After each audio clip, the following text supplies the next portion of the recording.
Are you able to hear me? Yep. Can you hear me? Okay.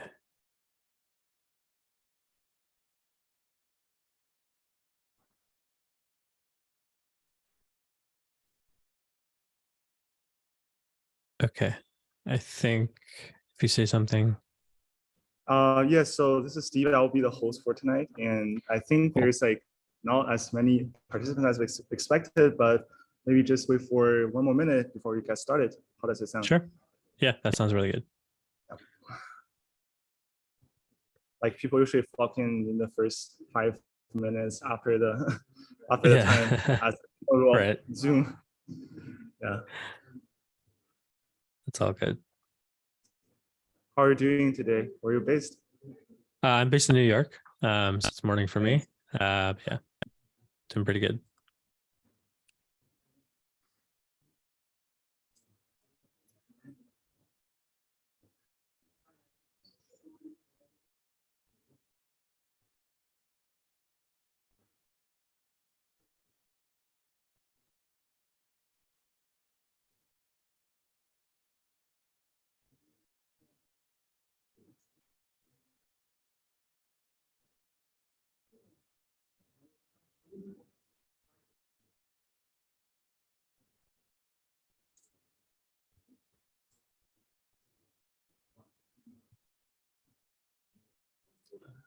Yes, this is actually recorded and we'll be posting the video after the event. Good morning to you as well. I think we can get started, and it's usually the case that people start flocking in like gradually after we get started. So just let me introduce myself briefly.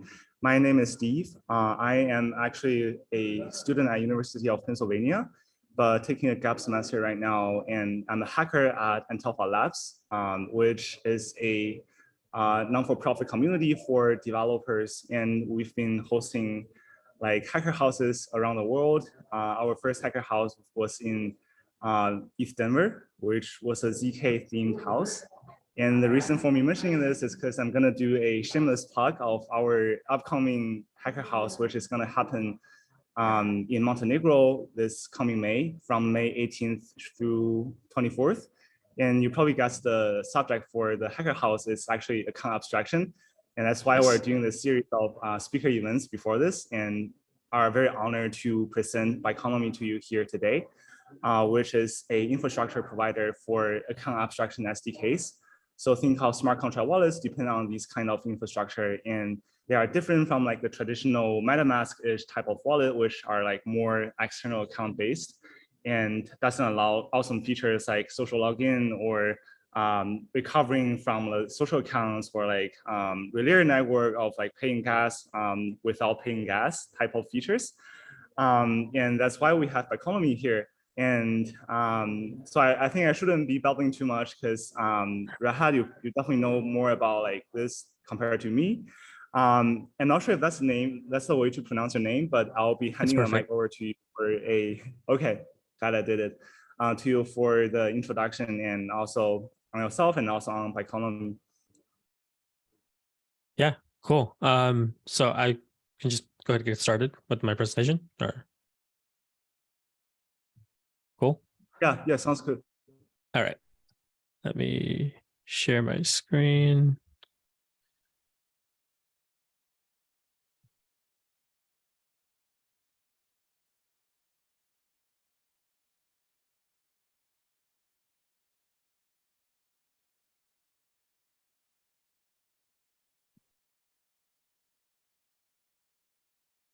Okay.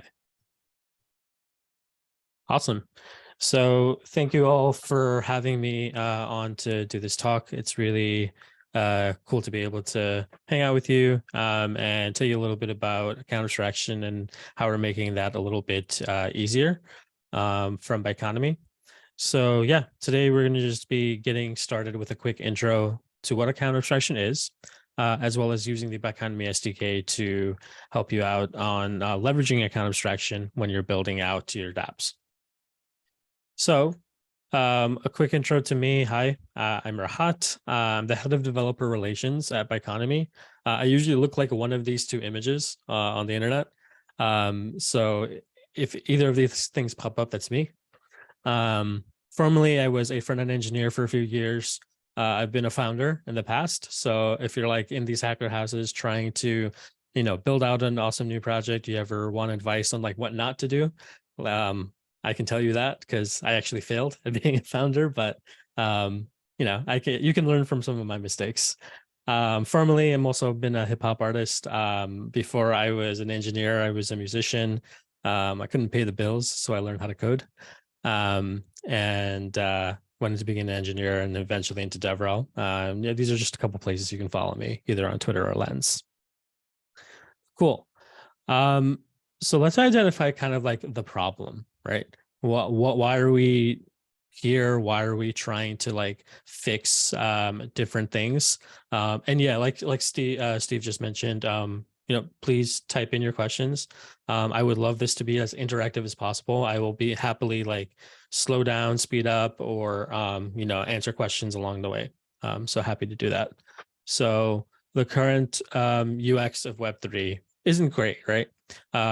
You have to deal with things like fear of losing your private keys. Like when you first set up, let's say like your MetaMask wallet or any EOA wallet, one of the first things you're told to do is like, hey, there's this string of a whole bunch of different words that you should lock away in a vault somewhere so that no one has access to your stuff, and if you accidentally put that seed phrase anywhere, if you accidentally give your private keys anywhere, commit it to GitHub, you're compromising your entire wallet, which sucks, right?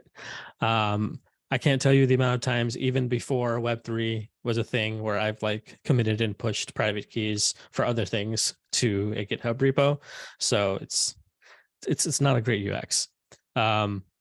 Overall, like, complicated Web3 user experiences, like going in, signing in with the wallet, having to do some fiat onboarding so that you have, you're able to pay gas, you're able to do like even before you can even do basic interactions with most Web3 dApps, requires you having some money, requires you onboarding through a wallet. A lot of external hoops that you just have to kind of like go through before being able to do the most basic of things in Web3.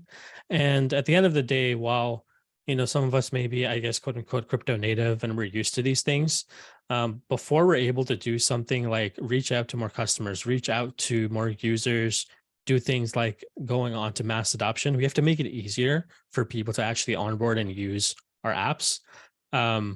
There's like a lot of statistics around like based on how long it takes for someone to actually use your dApp will determine if they're going to be a user / customer or not. And if you look at it in like the UI UX terms, that's usually, I believe the statistic is like 3 seconds. There's no way in 3 seconds you're going to go create a MetaMask wallet, get money from an exchange, put it into your wallet, and then get into dApp, right? You just can't expect that from normal people. And if your goal is to create an decentralized application that is welcoming and able to onboard as many people as possible, we're going to have to change that UX quite a bit. And ultimately, like, in recent months, it's been a little lower. I think it's been climbing a little bit higher now, but gas fees, while we understand them, while we know why we need them, they can get a bit much, right? And it makes not only certain chains like L1 chains a little bit inaccessible to a lot of parts of the world, but you don't want to be spending like $50 in gas fees just for like sending $50 in tokens to someone, right? It's just not a good user experience, even for crypto native folks. Like when I was doing my taxes earlier this year and I saw how much I've paid over the past year in gas fees, I don't know if I was like crying more because of my taxes or because of my gas fees. Like it was very bad. But overall, like we know now what these issues are. Like we know what we have to, strive toward trying to build better in. So how can we actually improve the Web3 user experience? That skipped a whole bunch of slides. I'm sorry. Account abstraction. So account abstraction is a way for us to go in and actually look at a proposed set of standards that we can use to improve the user experience on the Web3 side. You can dive into the specs for a proposed account abstraction model, which is EIP 4337. I guess it's ERC 4337 now, because several contracts have been deployed everywhere, as well as on Ethereum mainnet. But what ERC 4337 allows to happen is that you have a smart contract called an entry point contract, which is a single one of those is deployed on each chain, that helps you do many of the things that we're going to be going over. And I'm going to break down like exactly what that is in just a second. But at a very, very high level, what account abstraction can be looked at is the ability to add arbitrary logic to the process of validating a transaction. So you take any transaction, if you look at like what you actually need in order to execute a transaction on Ethereum or just EVM in general, you need a couple of things. You need the gas fees, you need the data for the transaction, you need a nonce, and you need essentially just a couple of those things to actually go in and have the EVM execute that transaction, right? But what we're going to be looking at is like, what if I can add more constraints? What if I can add more validation logic on top of that? What can I do then with this transaction, right? So rather than tracking them in regular transactions, we track all of this information in what's called a user operations object. So these user operations contain all of the information that you need in order to eventually execute a transaction, but can also include additional logic in there. So user operations will be tracked in what's called an alternative mempool. So regularly the mempool kind of just like is just this object that has all of the different transactions that would be executed, by the EVM. In this case, it's an alternative mempool where instead of transactions, it's tracking all of the user operations that is going to be handled by the entry point contract that I mentioned a little bit earlier, and will eventually execute a transaction. So we achieve this using what are called smart accounts. And Steve mentioned that a little bit earlier, but basically what smart accounts are just a wallet that instead of being secured by the elliptical curve digital signature algorithm or ECDSA, it is secured by code. So instead of your regular, let's say like a MetaMask wallet that you would have like maybe a Chrome extension or a mobile device for, and you can still have those. There is actual smart contract code logic that is governing how this wallet actually functions. And that allows you to do a lot more things, allows for additional types of authentication. You can do things like social login. You can do things like using session keys or other types of like hardware ways of like doing authentication. Like it's kind of like pretty much up to you how you want to do the authentication, because the way that we're going about it is that we're just saying some arbitrary logic can be used before a transaction is actually completed. What that logic is totally up to you. So at the end of the day, the biggest thing that you can do here is like ask yourself, how do you want to authenticate a transaction? And account abstraction could probably help you find the answer that help you with the answer that you eventually find, because it goes beyond just like doing social logins, right? Maybe you want to do like biometrics logins to like be able to use your smart account. Whatever it is that you want to do, we're trying to like help you in this sense be able to do that. So here's a quick diagram on like a full flow of how account abstraction would kind of work. So in the green box here, you'll see this just basically represents a smart contract wallet, right? And the smart contract wallet can be owned by a couple different things. It can be owned by a regular externally owned account. It can be owned by just like a keyless way of logging in, whether that be like sign in with socials like Google, Facebook, et cetera, or whatever, or some type of hardware authentication. Like I said before, totally, completely up to you. But what this wallet is going to do is going to send user operations to the mempool that I mentioned before.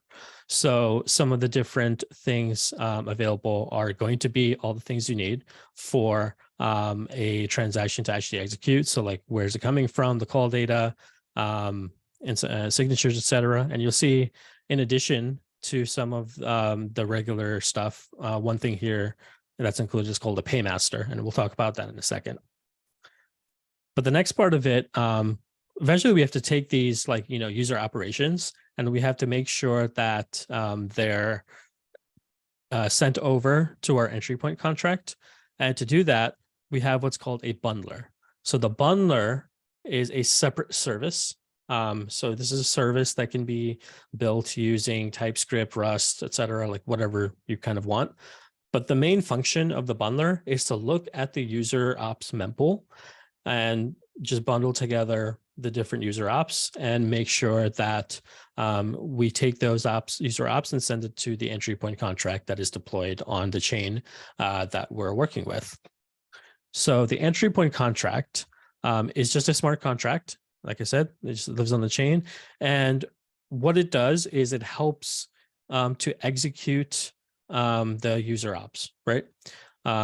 The entry point contract is basically the main thing that you would trust on the chain to like help you do all of these things, so that the bundler doesn't have to necessarily trust the wallet or the paymaster or any other parts of it, and vice versa. We all trust the entry point contract because that is a smart contract that has been deployed. We know what it's going to handle, and we know how it's going to take us through the flow. But you'll have operations like this handle ops, which is essentially going to handle all of the different user operations, and do something with them. So the next step in after the calling handle ops might be looking at the user's contract account and actually validating that the user operation came from whatever wallet it came from, validating the signatures, validating all of the execution logic, and eventually executing the function itself. But before it does, so that's kind of just like just a regular wallet, right? A wallet can just do all of these things. But now we add in an additional step right here of this thing called a paymaster contract. Paymaster contract is another smart contract that would live on your chain. There can be multiple different paymasters. Different folks can like have paymasters as a service. We have on the Biconomy side a paymaster that is deployed on several chains. But this paymaster, what it can now do is some of the similar stuff of validating that user operation, but also it can have funds loaded up onto it so that it can pay for gas on behalf of the user. So now when it looks at the user operation that comes in, it can say, oh, okay, so this user operation was sent to me. For this to actually execute as a transaction, it needs XYZ amount of gas. Here's the gas amount that you need. So now from your user's perspective, you have a completely gasless experience, right? They don't have to pay gas. They don't have to do any fiat onboarding. They don't have to go through an exchange to start bringing funds in to start interacting with your dApp. You've eliminated a friction point right there for Figbill. And the paymaster contract can be seen in a couple different ways. Like one of the main use cases is doing like that gas abstraction, like paying the gas for the user. But you can have paymasters that allow users to pay for gas in any ERC20 tokens that they want. Like what if you want your users to be able to conceptualize fees in USDC or in any other stablecoin of your choice, or any ERC20 token of your choice? That is an additional thing that you can do. So rather than you paying for gas for the users, you're just making it easier for the users to understand and conceptualize the fees associated to their contract, to the contract execution. And then eventually you go into the execution phase of the transaction. And from there, it's business as usual. You're just executing a transaction onto the EVM. Now, that can be a little bit hard to conceptualize overall. I've done a couple of Twitter threads, just like breaking down each of these steps, breaking down how all of these things work. Feel free to take a screenshot of this, scan the QR code, it'll take you directly to those threads. I've got a couple of those in there. And the thing that I've seen a lot with like starting with account abstraction is try to read like, different resources, try to go in and conceptualize it. So hopefully this gives you that, brief introduction and kind of opens up that rabbit hole for you of like how some of the, how you can dive in and look at the different parts of how this works. Cool. So I mentioned during that brief explanation, there's like several different smart contracts and services that need to be deployed for you to actually leverage and use account abstraction in your dApps. We probably don't want to code these contracts ourselves. It's going to be very cumbersome to do so. So Biconomy has already done that for you. We're going to now learn about the Biconomy SDK through using a practical example. So through this example, you're going to be able to leverage our SDK to use our bundler, to use our paymasters, and we're going to be doing this on the Polygon testnet. But our Biconomy SDK is deployed on several chains. You can use this on Ethereum mainnet. You can use this on Polygon mainnet. And there's, I believe, also Binance blockchain. And several more chains are coming in the coming weeks and months. So definitely whatever chain you want to use, let us know and we'll try to make that happen quickly for you. So what are we actually going to do as we dive into the code? We're going to review some code for just a basic NFT minting contract. I don't want things to be too complex as we do the introduction. So just a basic NFT minting contract, it'll be an ERC 721. Once we review the code, I've already deployed it, so I won't go through that, but I will give you all of the steps for you to do so if you wanted to. We're going to register that contract and set up a paymaster using the Biconomy dashboard. We're going to review the code to implement social login. So you'll be able to walk away with knowing how to do social login in your dApps, as well as a smart account creation. So the actual smart account that executes the transactions, and finally execution of a gasless minting of our NFT. So if you ever wanted to do a completely free NFT drop where your users do not have to pay any gas, simply go click and have an NFT, this is how you would do it. So let's get started with some code.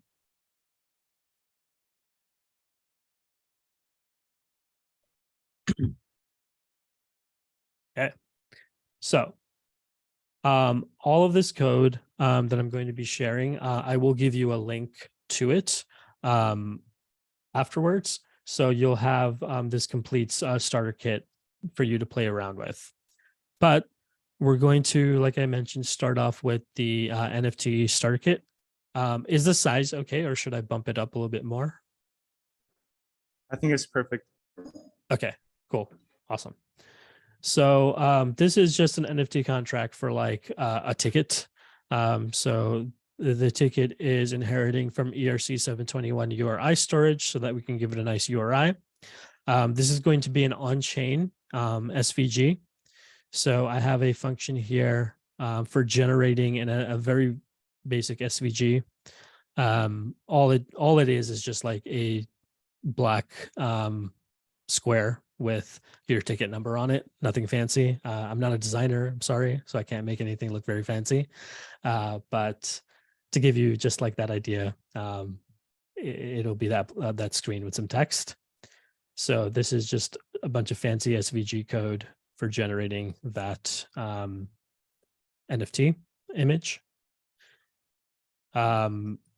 The next thing is like this get ticket number. So you'll notice inside of the SVG, there are functions being used to dynamically create the SVG with different ticket numbers so that each of the NFTs are unique. And then generating a token URI. So because I'm completely foregoing the use of, let's say, something like IPFS or Arweave or anything like that to do file storage, I'm putting everything on chain because I'm doing this on a test net and on the Polygon test net. I don't care too much about the cost associated to this, but if you were to do this on like mainnet, to do on-chain SVGs can get very expensive. So that's just something to keep in mind. You might want to switch this out with like a solution where the images and URI content and everything is hosted on something like IPFS. So that's just when it's fully on chain. Sorry for interrupting. Sure. Do you mean like SVG file is stored on chain and that's like how Exactly. the image is stored? I see.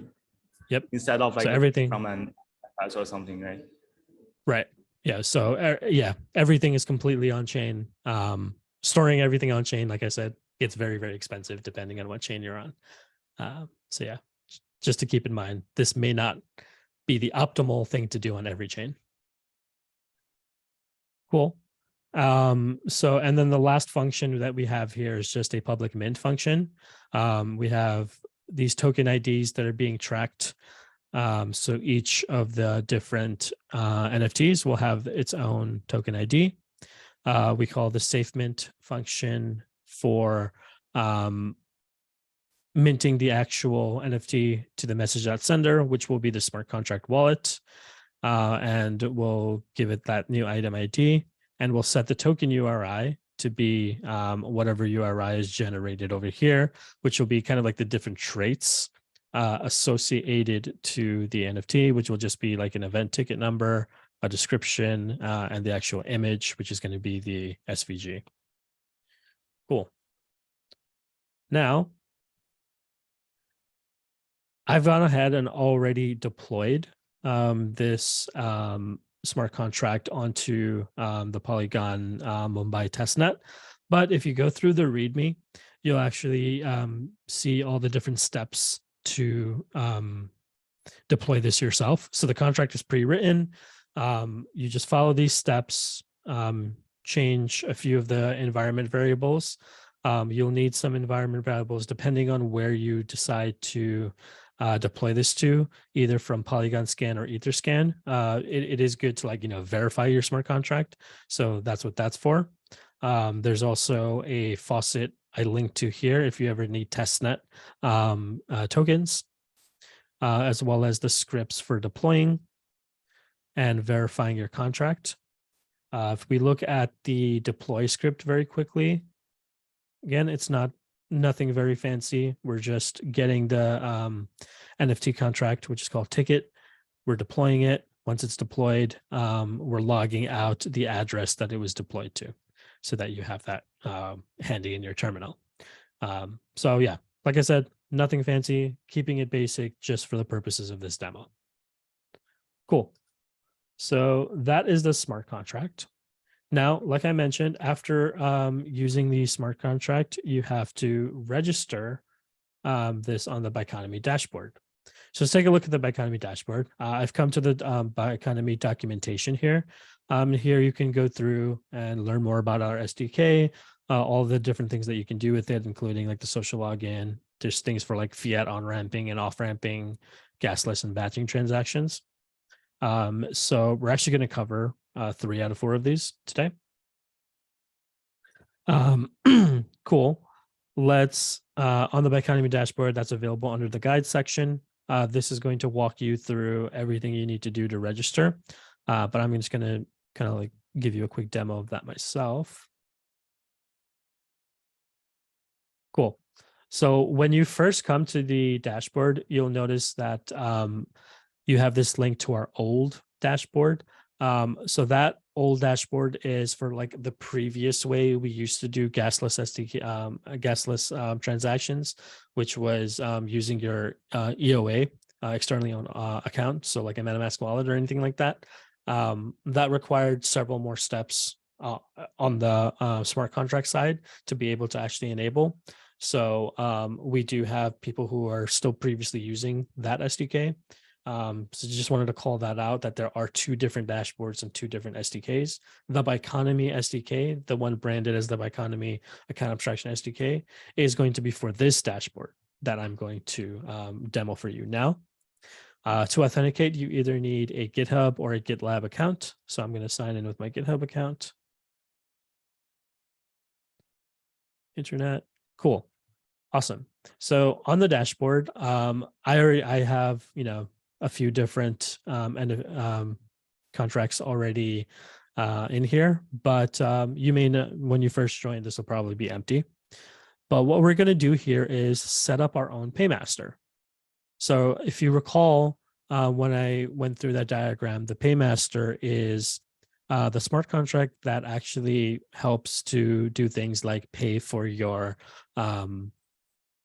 gas fees for the user. So if you wanted to, create that gasless experience, this is how this is the functionality that's going to help you do that.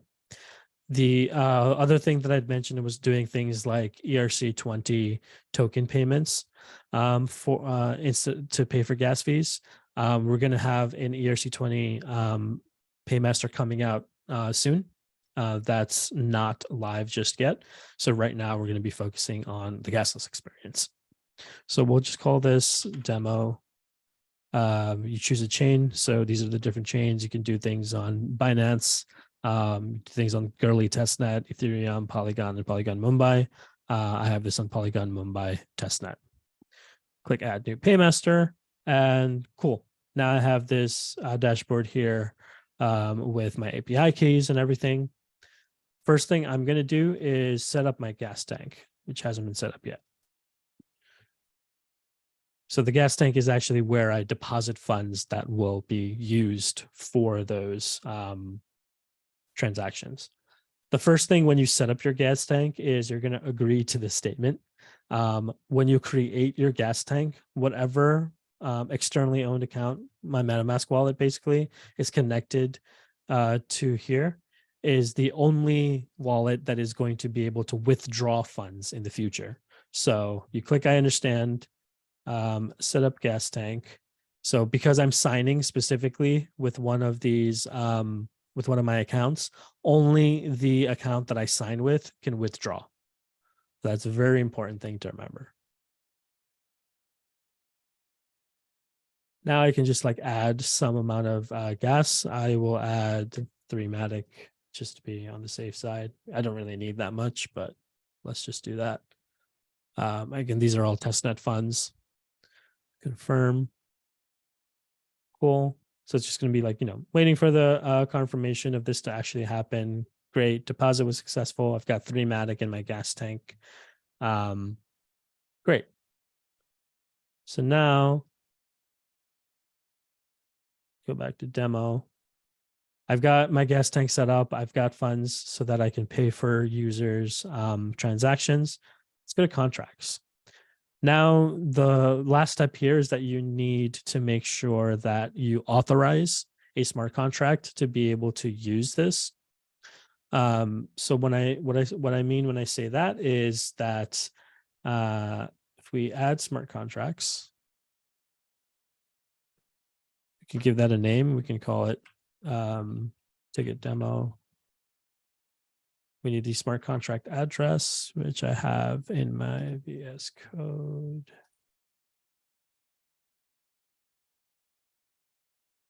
Going to remove this one.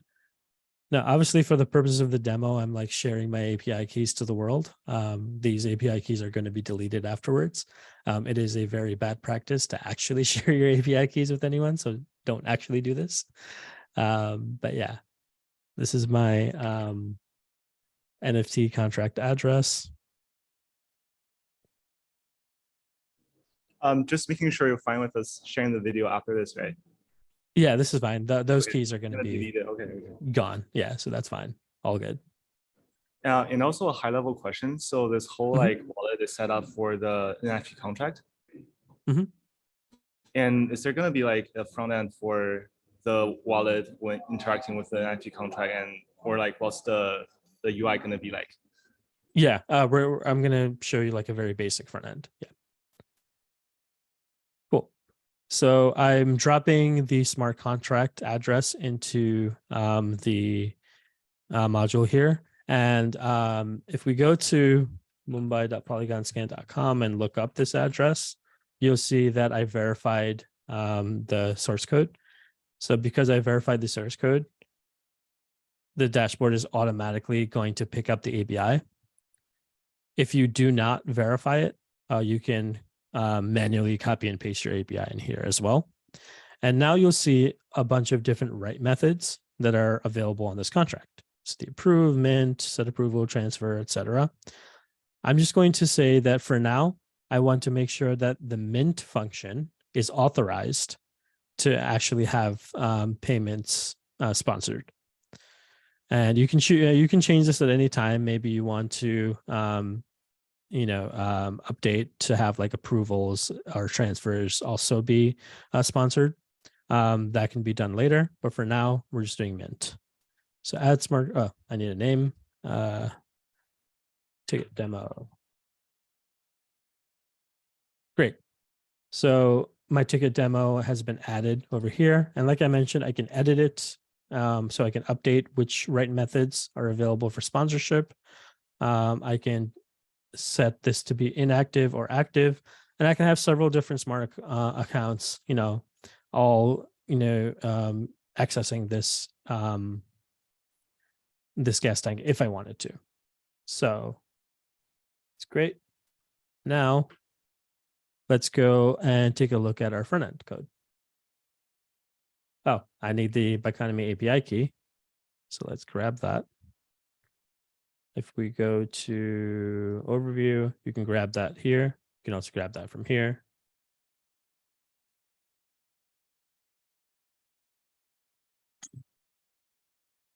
Paste that in there. All right.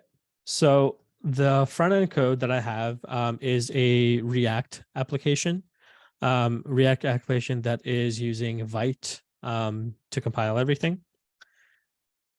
Now, when you use any front-end framework, especially like some of the newer versions of these, many of these newer versions use Webpack 5 under the hood to actually, do everything and like render your front end. Changes from Webpack 4 to 5 caused quite a lot of packages in the world to need what are called polyfills to actually work. And Webpack 4, they used to give you a lot of like Node.js polyfills on your front end. Essentially, these are just like Node.js modules that exist on Node but don't actually exist in your browser. So because of that, you have to actually create configurations for these polyfills. You don't have to actually memorize or do any of this stuff yourself. This configuration is going to be available in the repo that I share later. And there's also different configurations for like if you want to use something like Next.js, or if you want to just use regular React, create React app or anything like that. So you'll have different configurations based on like the different front-end frameworks that you're used to using. So we have that configured. Let's take a look at the front-end code. This is my main page, the app.tsx. In here, I'm importing a couple different things. So I'm using this CSS file given to us from our Web3 auth package, which is going to just give us some nice styling for like a login pop-up. You don't have to use this if you don't want to. Totally like up to you. I'm using a couple of hooks from React. I'm importing our social login module, which uses Web3 auth under the hood to handle the social login. Now, this part is also completely optional. If you do not want to use Web3 auth, you can use things like Magic, or you can use pretty much any social login module that you want. For the purposes of this demo, I'm just focusing on the social login module that we have with Web3 Auth. I'm using TypeScript, so just some core types are coming in. I'm using Ethers JS, which is an NPM package for connecting to your EOAs. You can use basically any other package you want. If you want to use something like WagMe or you want to use Web3.js, all compatible. I'm importing Smart Account, which is going to be actually what deploys that smart contract wallet for us. And then I have like a minter function, which we'll take a look at later. I have several pieces of state here. I'm not going to focus too much on that, but just keeping track of the smart account, a reference to the SDK, if it's loading, if we have a provider or not, etc. And this use effect here is just an interval for just like waiting for our to check if our smart account has been set up or not. Here, I've got an asynchronous function called login. It's going to check if like the SDK has been initialized already or not. If it has not, we're gonna initialize it. You'll have this function here where you need to whitelist the URL that you're making a call from. So I have it just set up for localhost, but a thing, and like this is all boilerplate code. So you can literally copy and paste this. It'll always be the same. You just update your address to be whatever it is. But before you deploy to production, you just want to make sure that this address is like whatever your production address is. And here I'm just configuring to make sure that we connect to Polygon Mumbai. It'll be a test net, and I'm passing in the signature created from this whitelist, as well as the URL that I'm making requests from. And yeah, like I said, these are boilerplate. You can just take a look at the docs, copy paste, and you're good to go from there. And just a couple of functions here to actually like show our wallet, show the pop-up, and set up our smart account. Now, actually setting up and deploying our smart account. I'll skip over like the state variables. Those are not too important. But the main thing that I'd like you to focus on here is like the initialization of the smart account. So when we initialize a smart account, we need to pass in the Web3 provider that is given to us from the social login. Essentially, that's just a Web3 provider given to us from a Web3 auth under the hood. If you don't want to use something like Web3 auth, you can like directly take the Ethers Web3 provider from Ethers.js. You can take a Web3 provider from something like Magic. Any service that gives you a Ethers Web3 provider object can be used here. So this is completely modular. It is not dependent on you using this module over here.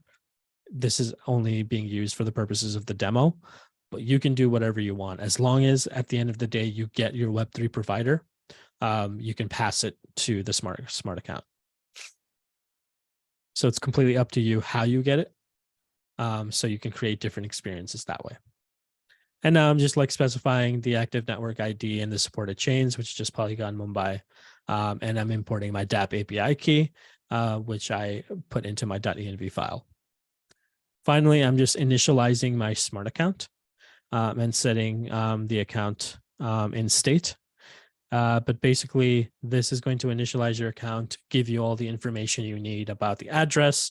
So this is what's called a counterfactual address, meaning that before this wallet is even deployed, you'll already know what the address is. So before it's deployed, you can do things like sending funds to it so that like eventually when it's deployed, it'll have like funds ready to go. And I just have like a logout function here from before. The other part of this that we'll look at is going to be the minter function. So this is where the actual minting of the NFT happens. Here, I'm just, again, importing a few things from React, ethers. I have the ABI saved inside of this JSON file. If you use the contract that is in here, it is just this ABI, so you don't have to update it. If you use your own contract, you just have to update this ABI to whatever that is. Just some typing for the props since we're using TypeScript. And for the actual NFT, I'm just keeping track of how many NFTs a specific user has minted, as well as the NFT contract instance.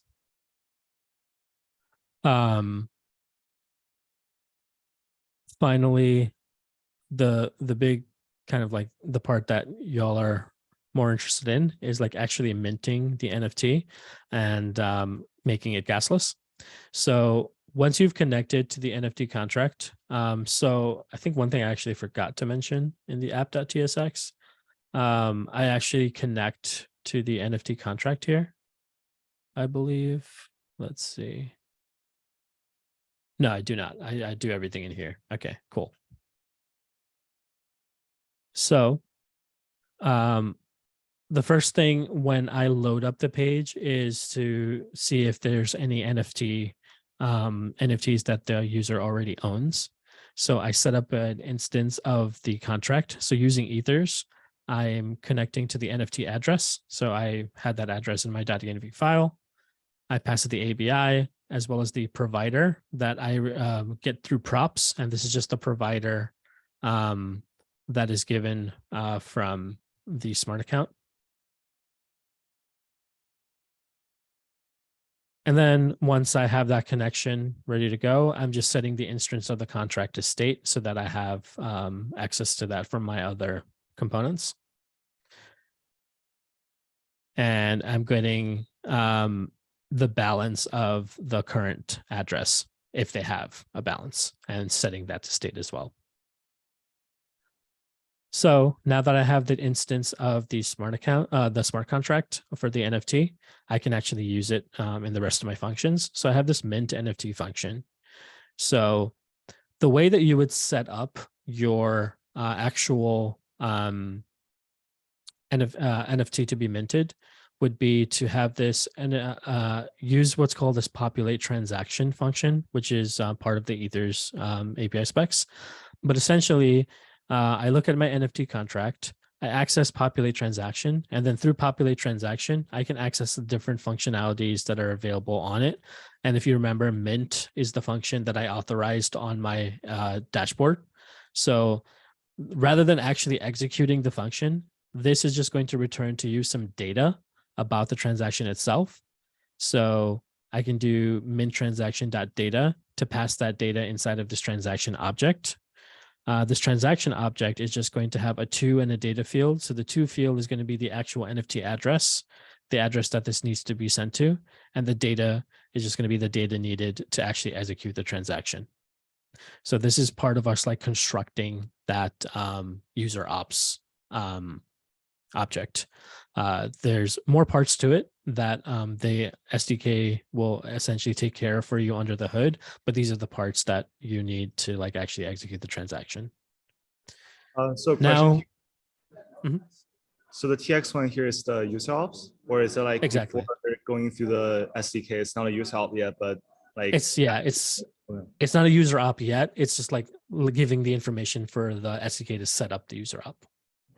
Got it. And this workflow is like standard for all of the transaction like you do through like user ops? Exactly. Got it. It's not just with Biconomy or well, this is how we're doing it with Biconomy. So I'm not too sure how other SDKs handle this, but yeah, it would be something similar where you're passing some information to the SDK so that it can construct the user op for you.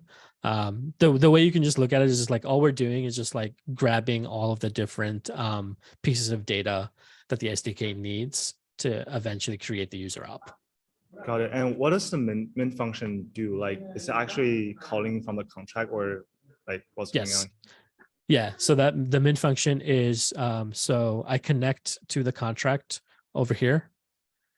So by providing the NFT address, the ABI, and the provider, So we get access to the mint function from the actual contract because of this that we saved to our state up here to the NFT contract. Make sense? But when you call that function on the contract, are you like already sending like a transaction?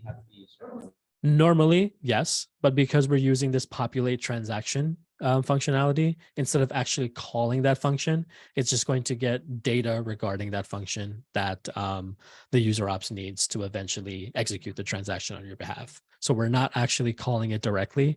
We're using the populate transaction to just get data about it. Yeah, that's very smart. Thank you for explaining. Yep. Cool. So we get our data regarding the transaction. We're starting to create this transaction object. And now we're going to use the SDK to actually send the transaction.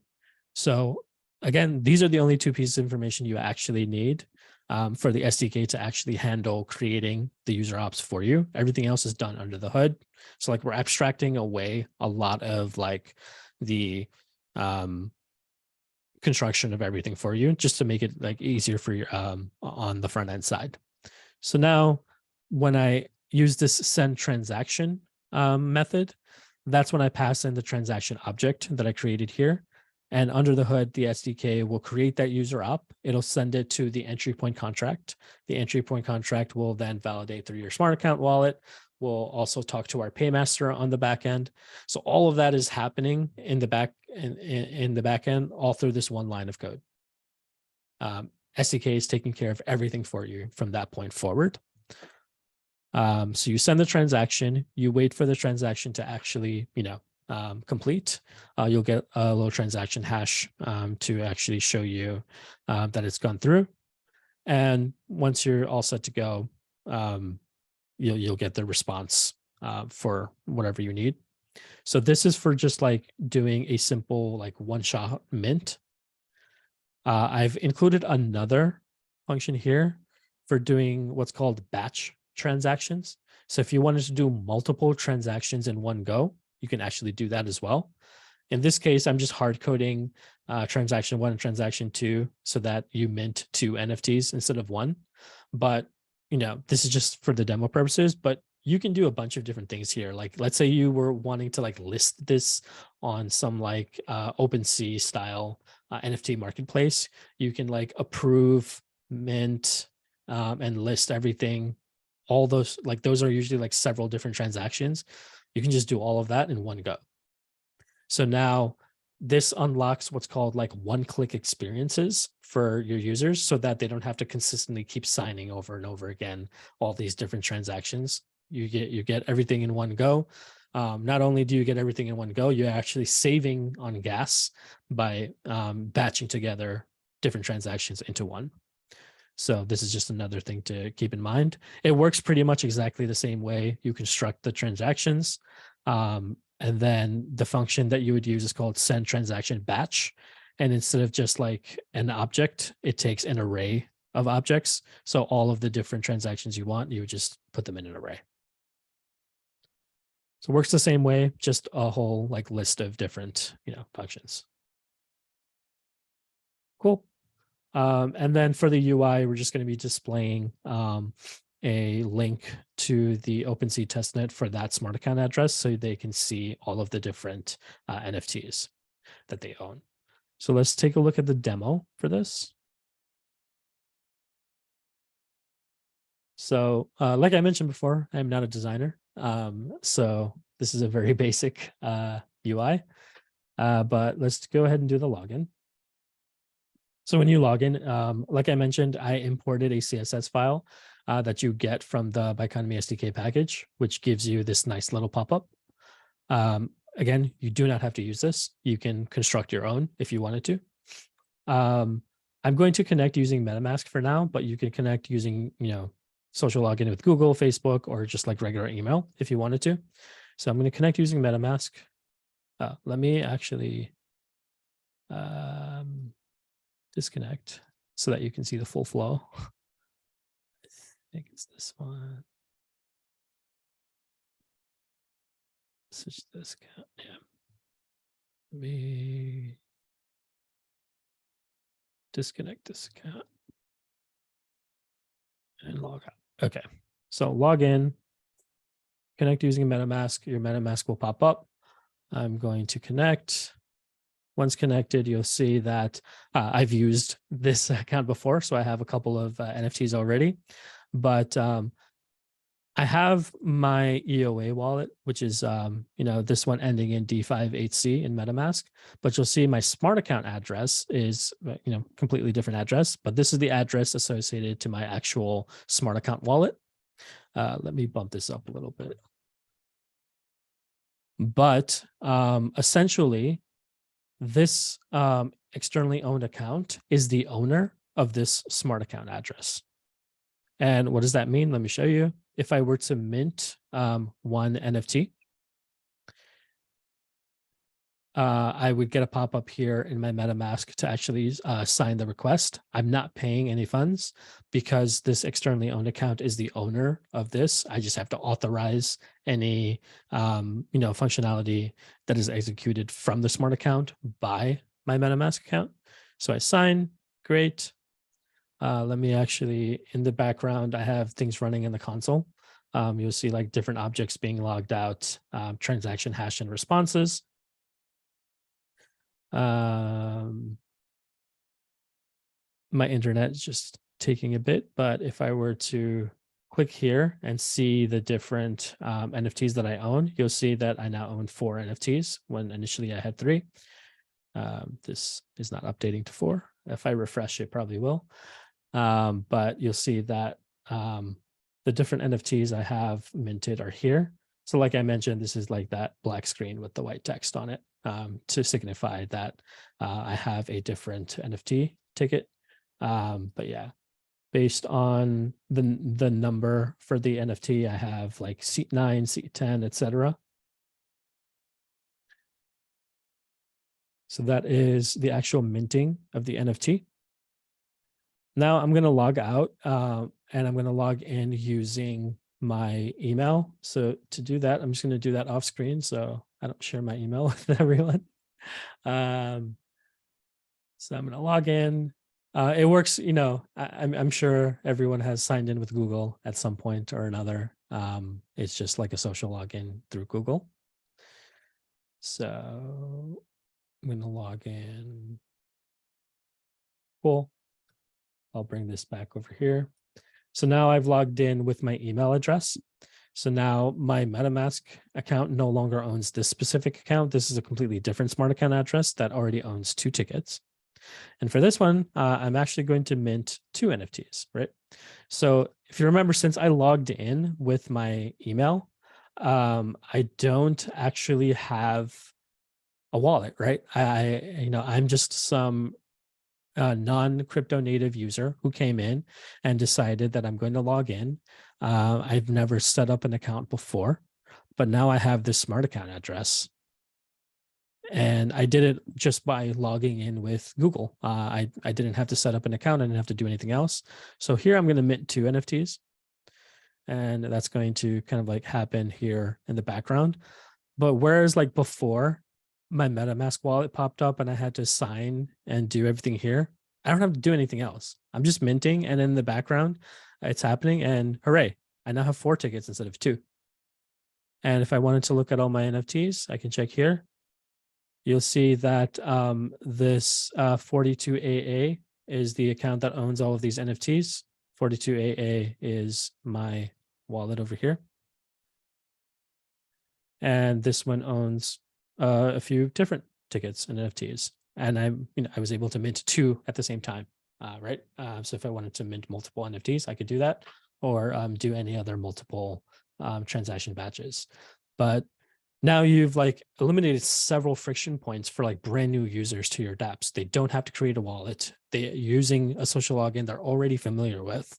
They don't have to worry about, having tokens in their smart account for gas. They can simply come in and start using it. Eventually they probably want to top up some funds. So they would do the same process of like, getting funds onto their account as you would like a regular EOA wallet. Or we also have a module for doing like in-app fiat onboarding. It's not part of this demo, but that is something that is available to you as well. So like if you wanted folks to be able to, within your dApp, use their credit card to actually top up money onto their smart account, you can also do that. So like, again, just eliminating as many friction points as possible for your users to be able to use your dApp as quickly as possible. Just improving that user onboarding experience, user experience in general, and making sure that we can, share this with folks who are not crypto native and, be sent out to more users. Now, if you want any of the code that has been displayed throughout this, that's available on a GitHub repo. You can take a quick screenshot of this QR code, scan it, etc. It'll give you a GitHub repo, not only with the code that I went over today, but a couple of other examples as well. And we're going to be adding more examples as we go along to the GitHub repo. It's open source, so if you wanted to make any improvements, add any of your own examples, feel free to make a PR. And you can do so, and we'll be happy to feature that on that repo as well. But this is just like a basic starter kit for you to grab some of this code so that you have it already written for you, and you can plug and play different addresses and different contracts into it as you want. And if you're excited to build, definitely let us know. If you're on Twitter, we're at Biconomy. I'm also at Rahat Codes. So let us know. We would love to see what you build.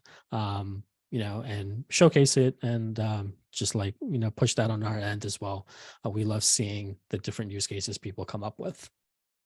And yeah, we've answered some questions, but like, if we have any more, I'm happy to take those as well. Thank you so much, Rahat. That's a very interactive example. And from the perspective of being like a front-end engineer myself, I really enjoy the example. So like, I think we're sort of over time, and I also have to go in like 5 minutes, but I do have a question for you. So when you're logging in with like an email, I know like all the transactions have to be like initiated by an externally owned account, like apart from your like smart contract account. So when you're using email, like which EOA is it using to like trigger the transaction?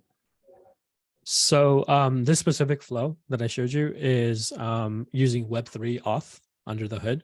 So Web3 auth actually creates like an EOA under like an underlying EOA that is controlling the smart account. But they've abstracted away like the signing and everything, so you don't have to do that. So essentially it's owned by your email. So you authenticate, and the underlying functionality just takes care of like the signing and everything for you. Got it. And another question I have is that, so far it looks like you interact directly with the contract on like your front end that integrates the button from like the Biconomy SDK. But I wonder, in case if the user want to maybe log in again, not necessarily through this website, but just want to see where their like assets are, and potentially they can also like interact with additional like contracts. So do they like log in through Biconomy, or like what's the process for that? Do you mean like specifically for that smart contract account? Not just a smart contract, but maybe the user has like interacted with like multiple smart contracts that supports Biconomy, and then they want to see like all of them together. So what should they do? Yeah, so the smart account has more functionalities, like, taking a look at their address, taking a look at like the regular kind of functions that like a wallet would have. So I just didn't include all of those in the demo just for time purposes, but there are several more, like you can see like all of the different smart contract accounts that are like associated with a specific address. You can see like the balances, interactions that have been made with that specific account as well. So there's like, we actually like work with several different wallets who are creating like applications and like smart account wallets for people to use, and they use like basically our infrastructure to display a lot of that and to create the smart account within them. So it works very similarly to like how a regular wallet would work. Got it. So it sounds like the front end of the actual wallet like depends on like your business partners to implement. Yeah. So yeah, it's just, yeah, basically on your implementation, like what do you want to show? And we have like the different methods and functionality for that. Makes sense. And also sounds like each time you interact with a different smart contract, you're creating essentially like a new smart account. So the smart account is just created when you do your authentication. So like if you log in with MetaMask or you log in with your email, it's just the one smart account. So you'll notice that like with those smart accounts, I actually had previous NFTs minted. And then I minted new ones during the demo. So it's still the same one because I logged in with the same MetaMask address or I logged in with the same email. But if you log in with like a different email or different address, you'll get like a brand new account. Yeah, that definitely makes a lot of sense. So I'll just maybe give it 10 seconds to see if there's any question from the chat. Now wasn't intending to monopolize this conversation, but just didn't see any. All good. So sort of making this into a podcast style, but hopefully you're bearing with me on that.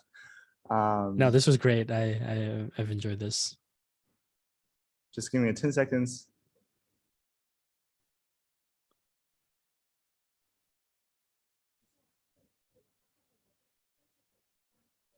Okay, I guess that's it for today. Thank you so much for being here. And for one last advertisement for the audiences, we're hosting the Hacker House from like May 18th through like 24th. There's a sign up link in the chat.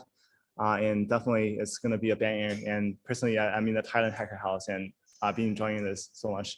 And again, thank you so much for Biconomy for being here. And yeah, have a great rest of your day or night. Yep. Thank you all for having me. Okay. Bye, Rahat. Bye.